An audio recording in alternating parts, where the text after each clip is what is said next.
بسم الله الرحمن الرحیم. شروع کوم د ډیر زیات بهون کی او د ډیر زیات مهربان رب په نوم باندې. زه ګواهي ورکوم د دې خبرې چې د الله پاک نه علاوه د عبادت لایق بل څوک نشته. نبی کریم صلی الله علیه و آله وسلم د الله پاک بنده او د الله پاک رسول دی.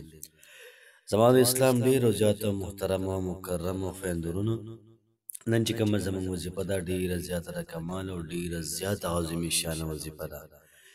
یا ساته محترم کو استاد خپل کور پکاري یا کور موړو کې دی یا دغه رنګ محترم استاد نکاح سره پروګرام تاسو د رشته سره مسله وي، ان شاء الله عزیز الله پاک به ان پن کې حل کوي.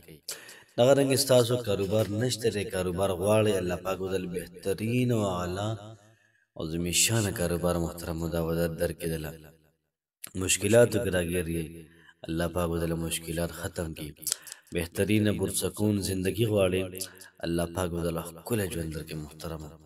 بس صرف دا دو وظیفې دا را سره وکړئ، ان شاء الله عزیز تماشا کوي چې د رزق باران به پتا سوانی، د مال او دولت باران به پتا سوانی. بس لږ ترتیب او طریقه کار سره دا وظیفه وکړئ، ان شاء الله عزیز به تماشا کوي چې الله پاک سکی.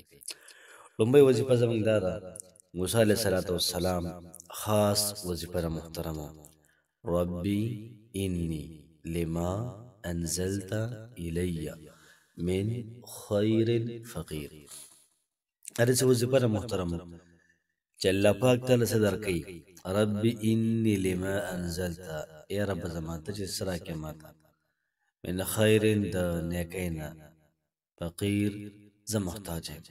کدی د رشتې د پاره کې رب انی لما انزلت الی من خیر فقیر، نو مطلب بدا شي الله پاک کته کوم رشتہ مرا کې مالا زمانه خو هی رشتہ را کې ماته، من خیر فقیر زراغه غختون کې ما زه محتاج یم.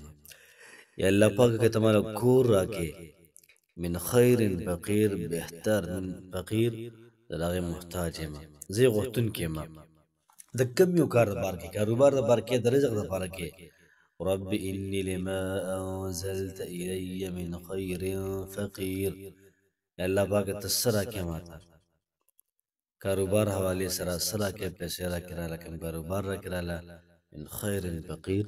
الله پاک زوختن کې ما چې سره پارم په محترم بالکل یوون وظیفه ده، بالکل ناشنا وظیفه ده، بل قرآن مجید نه ثابت ده.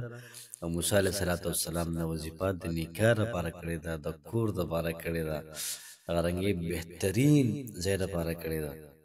ځکه موسی علیہ السلام نه وظیفه وکړه، الله پاک ته خزه ورکړه، د شعیب علیہ السلام لور پیغمبر لور ول ورکړه، سونه بهتر. او 2 نمبر خبر ده چې موسی علیہ السلام نه وظیفه وکړه، الته کته نو کریم قسم له میلاو شولا.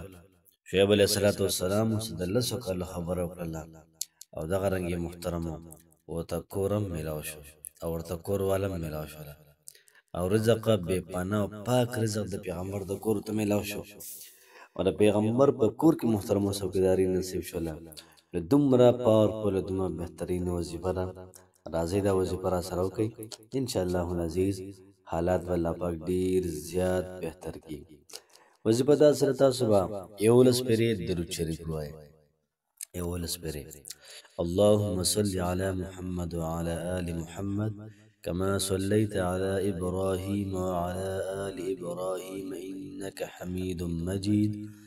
اللهم بارك على محمد وعلى آل محمد كما باركت على إبراهيم وعلى آل إبراهيم إنك حميد مجيد. دا بتاسو اولس پری په دې ترتیب او طریقه کار باندې وایي. یا بتاسو د آیات مبارکه، د آیات مبارکه بتاسو 314 پری وایي، 313 پری. رب إني لما أنزلت إلي من خير فقير. دا آیت کریمه تاسو شروع کړئ، ان شاء الله العزیز به تماشا کوي، الله پاک تاسو له صدر کوي. او باهر کې به دعا وکړي، چې سره پر محترم دعا کې د سره پر ان شاء الله الله پاک محترم ضرور قبلای. الله پاک دې ساز هر قسم حاجت پوره کړي، الله پاک دې ستاسو هر قسم مشکل ختم کړي.